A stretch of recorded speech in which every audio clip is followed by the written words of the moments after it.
Olá pessoal, sejam todos bem-vindos a mais uma aula do canal Gênios da Física. Na aula de hoje nós vamos continuar a resolução do livro-texto Moisés no Sensweig, um curso de Física Básica, volume 3, Eletromagnetismo. Nós vamos resolver a questão de número 6 do capítulo 2, que trata sobre a lei de Coulomb. Vou ler o enunciado e em seguida resolver o problema.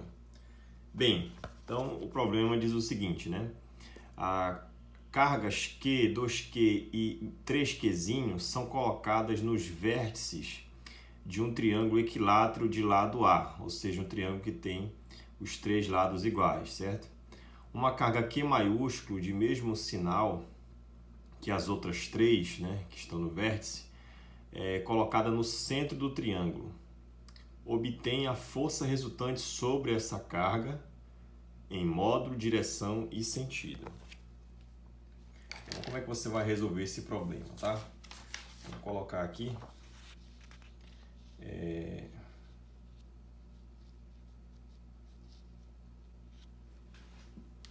Então você vai resolver o problema da seguinte maneira, né? Então você tem aqui o nosso triângulo equilátero, tá? Três lados iguais, né? E aí eu sei que cada lado é A. Então o que eu vou fazer inicialmente? Eu coloco uma carga Q maiúscula no centro. Então você pode, por exemplo, calcular, a gente sabe que um triângulo equilátero, os três ângulos são iguais, né? A soma dos ângulos internos de um triângulo é 180, então cada ângulo aqui é 60. Então esse alfa é 60. E se a carga Q está no centro do triângulo, então se você traçar uma linha, tracejada passando pelo centro aqui, perpendicular a esse lado, né? Saindo desse vértice, traçar uma linha tracejada exatamente na metade, tá? Ou seja, 30 graus. Se isso aqui é 60, a metade é 30, né? Que seria o ângulo beta. Fazer a mesma coisa, traçar uma linha tracejada passando pelo centro, perpendicular aqui, aqui também. O que você conclui? Que essa altura H, né? Você pode usar a relação trigonométrica, H é maiúsculo, você pode concluir que ele é o lado A raiz de 3 sobre 2, tá? E também, se você usar esse ângulo beta, que é 30 graus, você pode determinar essa altura, essa distância também, né? Com esse triângulo retângulo bem aqui, tá? Ou esse aqui, vai dar no mesmo. Então você pode chamar essa alturazinha de H, né? E você encontrar o valor dela. E também você pode calcular essa distância daqui para cá, que é 2Hzinho. Então você pode concluir, né? Se essa distância total aqui for H, né? Uma distância Hzinho, se for uma distância H maiúsculo, né? Então, você tem três triângulos aqui isósceles, aqui 1, 2, 3 aqui, ó. Então você pode concluir que se você somar essa altura Hzinho daqui para cá você calcula, dá 2H, né? 2H aqui, 2H aqui, 2H aqui nesses lados do triângulo isósceles. Então, se essa distância for H, e essa distância que você pode calcular por relação trigonométrica, você vai encontrar que é 2H, ou seja, é o dobro desse valor. A soma 2Hzinho mais H dá 3H. Essa altura total 3H é igual a H maiúsculo, que é a altura do triângulo equilátero, que é o lado raiz de 3 sobre 2, né? Essa distância daqui para cá eu vou chamar de L. L é a metade de A sobre 2, tá? E aí eu vou traçar meus eixos coordenados, o eixo Y saindo daqui da base, né? Cortando exatamente a carga Q, né? A posição dela, eixo Y, e o eixo X para a direita, horizontal. Então você pode usar a lei de Coulomb, que é essa daqui, a lei de Coulomb, para cargas localizadas no espaço, tá? Cargas pontuais. E aí você vai encontrar quem é R. R é a posição onde eu quero calcular o campo, ou a força, desculpa. E R' ou RI são as posições das cargas que geram aquele campo, né? Que aplicam a força, no caso, o efeito, né? Sobre a carga Q maiúsculo. Então, quando você faz isso, né? Você pode fatorar aqui Q, né? Cada uma tem Q, 2Q, 3Q, então Q é idêntico para todas. Você fatora junto com esse Q maiúsculo aqui, 4π também, saindo da soma. E aí você vai ter a primeira carga é R1, vou chamar essa daqui, ó, à direita. Então a posição é H na direção J, a posição onde eu quero calcular o campo é o R. menos da fórmula RI. RI é a posição da carga Q, ou seja, ela está uma distância L na direção X, ou seja, I chapéu. Calculo o módulo disso aqui, da H quadrado, L quadrado, módulo ao cubo, tudo isso elevado a 3 meios, né? O módulo é elevado a meio vezes os 3 dá 3 meios. Mas a segunda carga é essa aqui, 2Q. Então vai ser 2. A posição onde eu quero calcular o campo, H na direção J, menos a posição da carga 2, que é Hzinho mais 2H dá 3H na direção J. Quando eu calculo o módulo disso aqui, vai ficar a subtração deles, dá menos 2H ao quadrado, tudo isso elevado a 3 meios.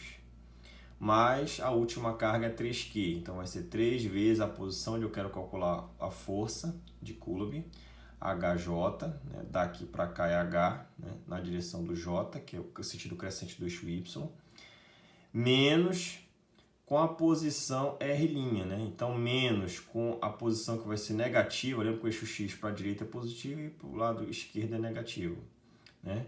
Então, vai ser menos da fórmula com a posição da carga 3Q negativa, vai dar mais. Então, se daqui para cá é L, daqui para cá também é L. Lembrando que esse L é a metade de A sobre 2, tá? Calculo o módulo da H quadrado, L quadrado, tudo isso elevado a meio, vezes o 3, né, ao cubo, dá 3 meios. Você vai agrupar, o I aqui, ó, faz a relação I com I, quando você calcular tem o mesmo denominador, vai encontrar esse resultado. E a contribuição J, você vai pegar esse resultado aqui, né, esse resultado e esse resultado aqui, né, você vai fazer, né. Aqui vai dar menos 2H, com 2 dá menos 4H na direção J. Esse camarada ao quadrado dá 2H, corta 2 com 2, né? Vai ficar 2H elevado ao cubo, daqui, negativo.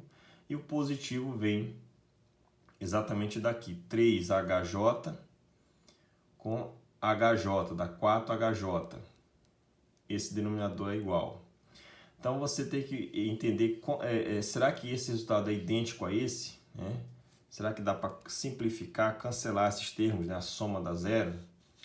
Então, você pode calcular o seguinte, né? Podemos mostrar que a tangente desse beta, o que é a tangente de beta? É o cateto oposto, que é o H, sobre essa distância, que é L. A tangente de beta é a tangente de 30 graus. A tangente de 30 é raiz de 3 sobre 3. Você isola o L, dá esse resultado. E por fim, né, tirando aqui, multiplicando por raiz de 3 em cima e raiz de 3 embaixo, você encontra que o L é raiz de 3H. E aí você vai olhar só esse denominador e comparar se ele é igual a esse resultado aqui, 2H ao cubo. Então, a gente sabe que é isso que eu vou analisar, né? É esse resultado aqui, elevado a 3 meios. Vai ficar, o que é o L? O nosso L, a gente acabou de mostrar que o L é raiz de 3 vezes H. Então, ao quadrado, né, vai ficar 3H quadrado. Coloco H quadrado em evidência, dá H ao cubo, fica 1 mais 3 elevado a 3 meio, dá 4. O que é o 4? É 2 elevado ao quadrado, o quadrado corta com o quadrado, fica 2 elevado ao cubo. E aqui H ao cubo, você pode colocar os dois resultados, tudo elevado ao mesmo expoente, 2H ao cubo. Então, nós acabamos de mostrar que esse cidadão aqui, esse que está aqui no denominador, ele é idêntico a esse, 2H ao cubo. Então, você pode cancelar, cortar esse termo com esse, que eles são simétricos, a soma dá zero. E aí fica que a força coulombiana ou elétrica é só o termo na direção J aqui, tá? Tá aqui o resultado, né? Tá aqui a força coulombiana ou elétrica, tá aqui, né? E aí, note, o que é o L? O L é raiz de 3H, né? Então, você vai substituir aqui, no lugar do L, dá o H em cima com H ao cubo, vai simplificar, dá um H quadrado embaixo, tem um raiz de 3 que vai ficar no numerador, aqui 2 ao cubo dá 8, 8 dividido por 2 dá 4, 4 vezes 4 dá 16, você simplifica para esse resultado. E aí, se L é raiz de 3 sobre L é raiz de 3 vezes H, daqui, ó, você pode calcular, né, o H, para substituir aqui no denominador. Olha.